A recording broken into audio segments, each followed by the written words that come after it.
Welcome back to demon explanation में आपका स्वागत है। जहां एपिसोड खत्म हुआ था वहीं से एपिसोड स्टार्ट करते हैं। हमें फैंगनिंग को दिखाई दिया जाता है जिसका प्रतिबिंब मिरर में दिखाई दिया जाता है और वह प्रतिबिंब बहुत ज्यादा डरावनी शक्ल बना रहा होता है और उसके ऊपर हंस रहा होता है। यह देखकर अपने पंच में बहुत सारी एनर्जी भर लेता है और कहता है मेरे साथ खेलने की कोशिश कर रहे हो। फिर वह मिरर में बहुत तेजी से पंच मार देता है और मिरर टूट जाता है और मिरर के बिखरे हुए टुकड़े फैंगनिंग के चारों तरफ होते हैं और उसमें उसी का प्रतिबिंब दिखाई दिया जाता है जो बहुत ज्यादा डरावना होता है और उसके ऊपर हंस रहे होते हैं। यह देखकर फैंगनिंग अपने दोनों हाथों से अपने कान बंद कर लेता है और कहता है क्या बकवास है, मेरा सर बहुत ज्यादा दर्द कर रहा है। कहते हुए वह बाहर के लिए दरवाजा खोलने लग जाता है लेकिन दरवाजा खुलता नहीं और मन में कहता है नहीं, वहाँ पर बाथरूम में कुछ अजीब सी चीज है, मुझे जल्दी से लेयर को ढूंढना होगा। यह कहते हुए वह लेयर को आवाज लगाने लगता है जोरों से। कहता है जियांगली जल्दी से यहाँ, जियांगली जल्दी से आओ, कहाँ पर हो तुम। यह कहते हुए फैंगनिंग पीछे पलट कर देखता है तो उसका बाथरूम बहुत बड़ा हो गया होता है जिसका कहीं पर अंत ही नहीं होता है और शीशे के टुकड़े अभी भी उसके सामने हुए होते हैं जिसमें उसी का प्रतिबिंब दिखाई दिया जाता है जो उस पे अभी भी हंस रहे होते हैं। यह देखकर फैंगनिंग थोड़ा सा घबरा जाता है और उन मिरर के टुकड़ों में से एक कैट टाइप का जानवर शीशों में से दूसरे शीशे में जा रहा होता है। यह देखकर फैंगनिंग कहता है व्हाट द हेल, यह क्या है, और साथ ही उन शीशों में से अभी भी वह बहुत तेजी से जा रहा होता है। यह देखकर फैंगनिंग भी अपनी स्पीड टेक्निक का उपयोग करता है और उसका पीछा करने लग जाता है और कहता है तुम मेरे घर में आए हो और मेरे घर में ही परेशानियां पैदा कर रहे हो। ये कहते हुए वह उसे पकड़ने चला जाता है। फिर वह कैट टाइप का घोस्ट पीछे पलट कर देखता है तो बहुत ज्यादा डरावना लग रहा होता है और ये कैट टाइप का घोस्ट कम लग रहा है लेकिन रकून टाइप का ज्यादा लग रहा है और फैंगनिंग को देख कर बहुत ज्यादा गुर्राने लग जाता है और वह बहुत ज्यादा डरावना होता है। यह देखकर फैंगनिंग अपने पंच में दोबारा से एनर्जी भरने लग जाता है और उससे कहता है साले कमीने मुझे डराने की कोशिश कर रहा है, सारे अपनी शक्ल देखी थी आईने में तुमने कभी है, कितना बदसूरत लग रहा है और तुम्हारी हिम्मत कैसे हुई मेरे ऊपर अटैक करने की, अब तुम बुरी मौत मरोगे। यह कहते ही उस घोस्ट के ऊपर वह अटैक कर देता है और वह चारों तरफ बिखर जाता है। फिर वह फैंगनिंग के हाथों को चारों तरफ से जकड़ लेता है अपने ब्लैक ऑरा से। यह देखकर फैंगनिंग कहता है यह क्या है, व्हाट इज दिस। फिर वह घोस्ट उसके पास बहुत करीब आकर हंसते हुए कहता है कोई रन रन, तुम्हारे साथ ट्रिक किया गया है अब तो मेरे से बच नहीं सकते हो।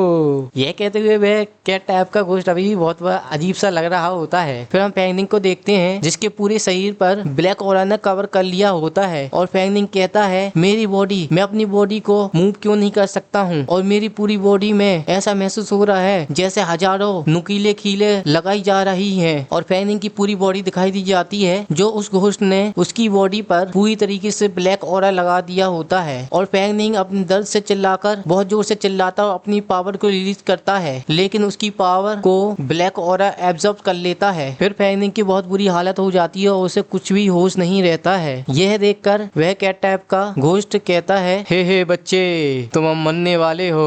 ऐसे वह ये कहता है कोई उसके ऊपर हमला कर देता है और उसकी गर्दन अलग हो जाती है। फिर फैंगनिंग को तुरंत ही होश आता है और उसकी आंखें बहुत ज्यादा चौड़ी हो जाती हैं और साथ ही फैंगनिंग अभी भी मिरर के सामने ही खड़ा हुआ होता है और मिरर को देख रहा होता है और अभी भी घबराया हुआ होता है और उस कैट टाइप का घोस्ट का सिर लुढ़कते हुए फैंगनिंग के पैर के पास पहुंच जाता है। फिर फैंगनिंग को जियांगली आवाज लगाती है हस्बैंड। जैसे ये आवाज सुनता फैंगनिंग उसकी तरफ देखने लगता है और जियांगली बिना कपड़े पहने हुए आ जाती है और कहती है हस्बैंड क्या तुम ठीक हो, और साथ ही जियांगली बहुत ज्यादा हॉट भी लग रही होती है और फैंगनिंग गिरने लग जाता है। ये देखकर जियांगली उसे पकड़ लेती है और कहती है हस्बैंड क्या तुम ठीक हो। फिर फैंगनिंग अपने सिर पकड़ते हुए जियांगली से पूछता है अभी क्या हुआ था। यह सुनते ही जियांगली कहती है तुम पर अभी एक सोल एनिटी ने अटैक किया था, शुक्र है मैंने इसे समय रहते इसका पता लगा लिया और इसे खत्म कर दिया। यह कहते हुए वह सीरियस लग रही होती है और अपने दोनों तरबूजे दिखा रही होती है। यह देखकर वह पीछे पलट कर शर्माते हुए कहता है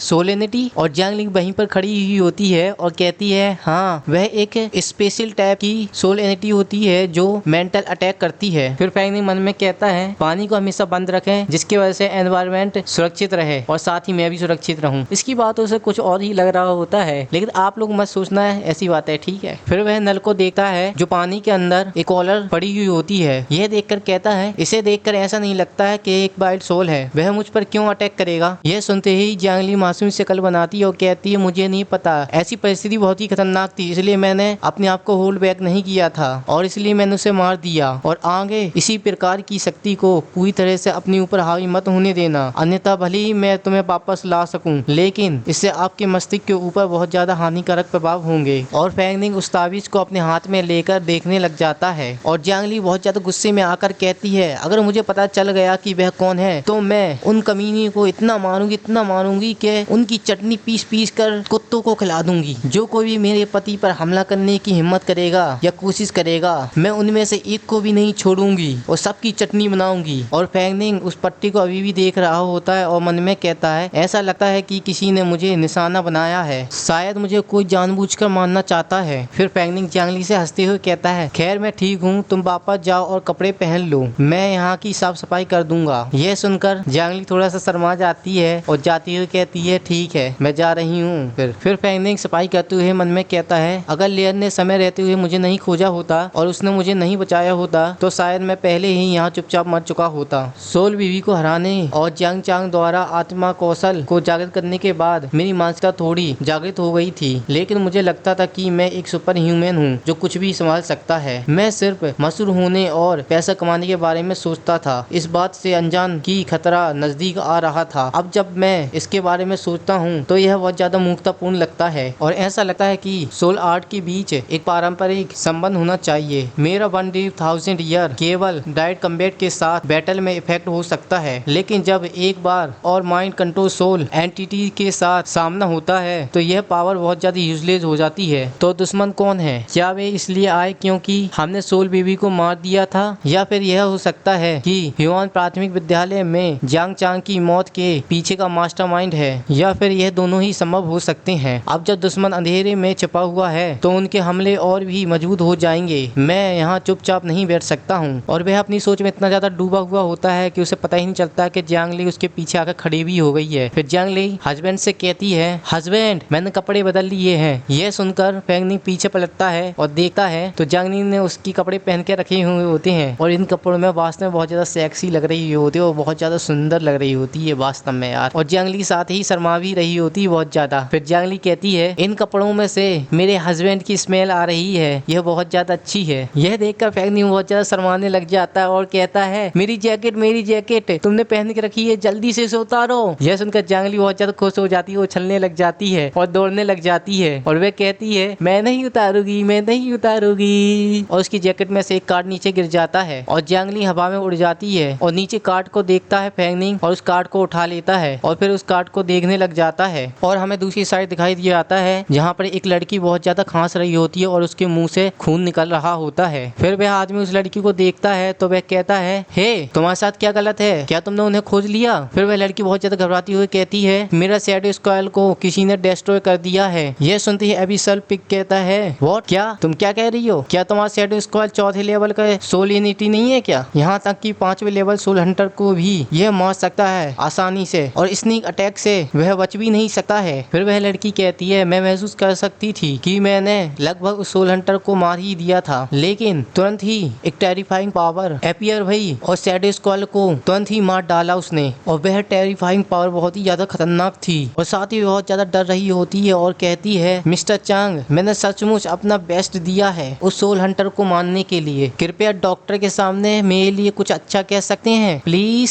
फिर मिस्टर चांग उस लड़की का मुंह पकड़ता है और कहता है, मैं जानता हूँ तुमने अपना बेस्ट किया है, लेकिन जियांग चांग जो इस फॉर्मेशन के सेंटर पॉइंट के रूप में यहाँ तैनात थे, मुझे बाहर कर दिया गया था और इम्पोर्टेंट टेस्ट सब्जेक्ट को ले लिया गया है और इतना बड़ा नुकसान हो गया है, इसलिए किसी को तो रिस्पॉन्सिबिलिटी लेनी होगी और साथ ही बिना शैडो स्क्वायर के तुम हमारे लिए बेकार हो। और वह लड़की वहीं पर मरी पड़ी हुई होती है। फिर मिस्टर चांग अपना मुंह पोंछते हुए कहता है, तुम जानते हो यह ऑर्गेनाइजेशन बेकार लोगों के लिए नहीं होता है, तो मुझे ब्लेम मत करो। फिर एविस पिग कहता है, यह अजीब बात है, जियांग चांग लगभग 10 साल से यहाँ है, हमेशा छिपकर रहता है, अचानक क्यों उस पर हमला हुआ? अचानक एक सोल हंटर ने उस पर हमला क्यों किया और उन्होंने हमारा इम्पोर्टेंट टेस्ट सब्जेक्ट भी ले लिया है? क्या हमारी योजना लीक हो गई है? फिर मिस्टर चांग एक बॉल निकालते हुए कहता है, हमें इसे हल्के में नहीं लेना चाहिए, हमें जल्द से जल्द संगठन को सूचित करना चाहिए और योजना के अन्य पहलुओं को बाधित करने वाले सोल हंटर से सावधान रहना चाहिए और इसके अलावा उस सोल हंटर की पहचान की भी जांच की जानी चाहिए। फिर वह एक पोर्टल खोलता है और वहां से चला जाता है और कहता है, मैं कसम खाता हूँ मैं तुम्हें खोज लूंगा और तुम्हें अपनी लाइफ के साथ भुगतान करना होगा। फिर हमें वह बॉडी दिखाई दी जाती है उस लड़की की जिसने मिस्टर चांग ने उसका सिर खाया हुआ होता है। फिर हमें एक सुंदर सा कैफे दिखाई दिया जाता है जिसका नाम होता है बिटाट पार्टी। और उसी कैफे के अंदर ऑफिसर जांग बैठा हुआ होता है जो हाथ में नोटबुक लेकर पढ़ रहा होता है। जैसे ही कैफे का दरवाजा खुलता है वहाँ पर घंटी बजने लग जाती है और हमें दिखाई दिया जाता है कि उस कैफे के अंदर फेंग निंग आया हुआ होता है। फिर फेंग निंग ऑफिसर जांग को देखता है और ऑफिसर जांग कहता मैं यहाँ पर हूँ। फिर फेंग निंग उसके पास जाकर बैठ जाता और कहता है ऑफिसर जांग। ये कहती है उसके सामने उस गिलहरी का पट्टा रख देता है और कहता है मेरे लिए इसे देखकर बताइए कि यह क्या है। यह देखकर ऑफिसर जांग कहता है तुमने मुझे इसलिए यहाँ पर बुलाया कि मैं इसे देख सकूं। कहते ही वह गिलहरी के पट्टी को देखा और कहता है यह तो एक युआन सांग है। मेरे प्यारे दोस्तों आज का एपिसोड यहीं पर खत्म होता है। नेक्स्ट एपिसोड देखने के लिए चैनल को सब्सक्राइब करें, लाइक करें, कमेंट करें और शेयर करें। फिर दोस्तों मिलते हैं नेक्स्ट एपिसोड में।